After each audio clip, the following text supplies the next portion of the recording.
for a claim. The obligation is on the board to pay them for the report that they send in. Sometimes we will pay additional fees for that in a fee structure that is negotiated with the BCMA. Yeah. What Dr. Bell did is she didn't receive payment for the claim because the claim reports were submitted under the VAT claim, and the information was related to your own claim. So between the two claims information, the billings were refused.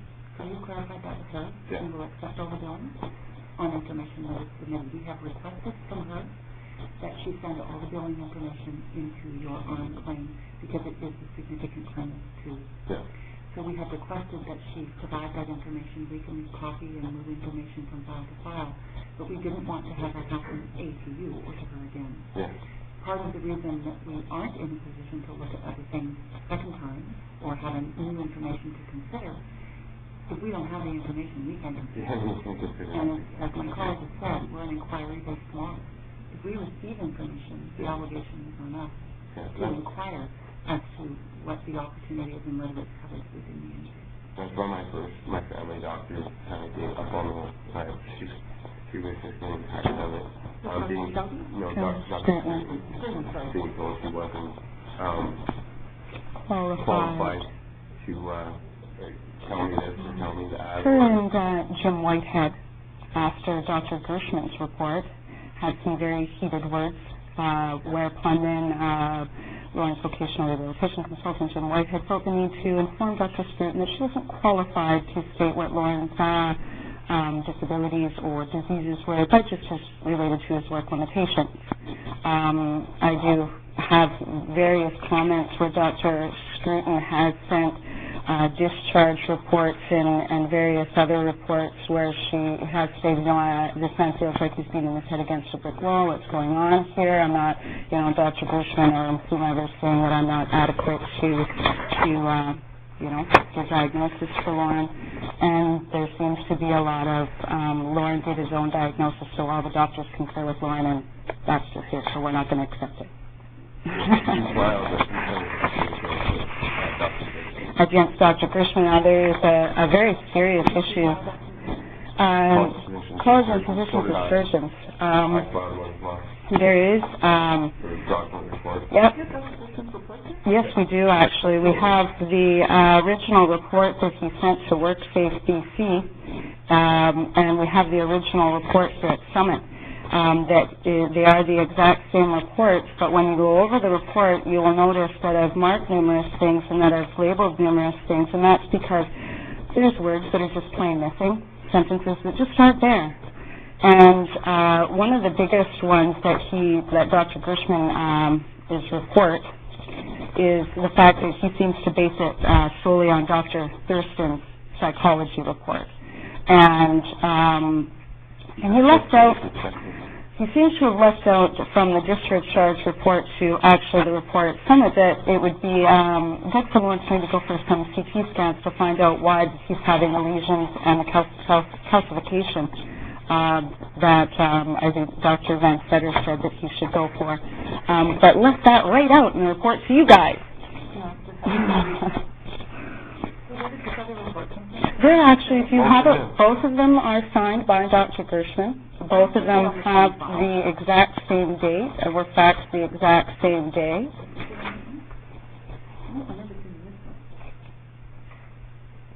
No, are you guys getting copies separately, or did you pull this other? This is actually all from the disclosure report that Lauren's lawyer had originally gotten. So it is in there somewhere. So, excuse us if we've done like we don't know everything. No, that's fine. And the other side of that is what we see may not necessarily be what we see. Yeah. So this is really great that we can have this conversation around some of the issues that you're identifying, because so far, well, this is what I based my CRT this is really good. Diagnosis on is him. There was a 5-minute plan. I already took off and with the nothing wrong with me. No mobility problems. No nothing. And Dr. McLeod's report or something like that from Orion Pain Program that they also used to confirm Dr. Gershman's original file.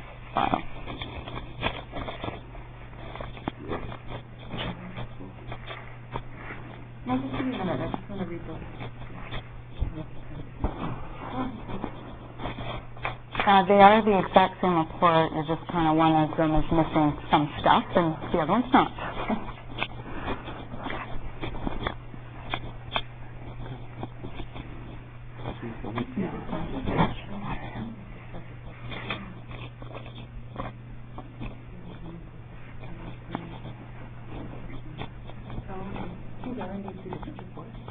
Then how come they're pretty much word for word then, other than the stuff that I've highlighted? I can tell you why. That would be great. Part of what happens when we send people to the program is they will take information that is consistent. So if someone takes up a report in isolation of the assessment report, what they will find is that there's enough of a history that they can put the pieces together to understand what the recommendations are of discharge. It's a way in order for the providers that we have to report to us by pulling the pieces of the report together. This is the more comprehensive report. Yeah. I'm sure you did. Yeah. And this is you didn't know this. We don't train people how to read these things, but this is the assessment report. This is the medical assessment and return to work planning report. And this is the discharge summary. And so they are different, but comment can be completely cutting and pasting them through. Yes, they are. And our staff are obligated to read everything. Yes, but he's cutting and pasting and missing out some very valuable information, right? And the valuable information is usually, in my view, the recommendations following the treatment program and what they're recommending and where they see an opportunity for further intervention is generally contained in the back of the report and the recommendations. But normally, when we get this report, our process would be to look at this report and say, what are all the issues that come up for us? And they don't always identify the issues that we have. Now, if you're having range of motion difficulties in moving your arm, that's critical for us to know that. But in Dr. Gershman's report, as you guys were all aware at this table, his measurements right across the board are not consistent with Darcy's, Dr. Bell's, Dr. Scruton's, PFI. Yeah. So, and that's a very serious problem. Yeah. And you know what? What we find with these reports, too, and this is why we always get more evidence than just one measurement. PFIs are probably one of the few times that we actually generally rely on one, but you can have better days, good days and bad days, as you know, okay?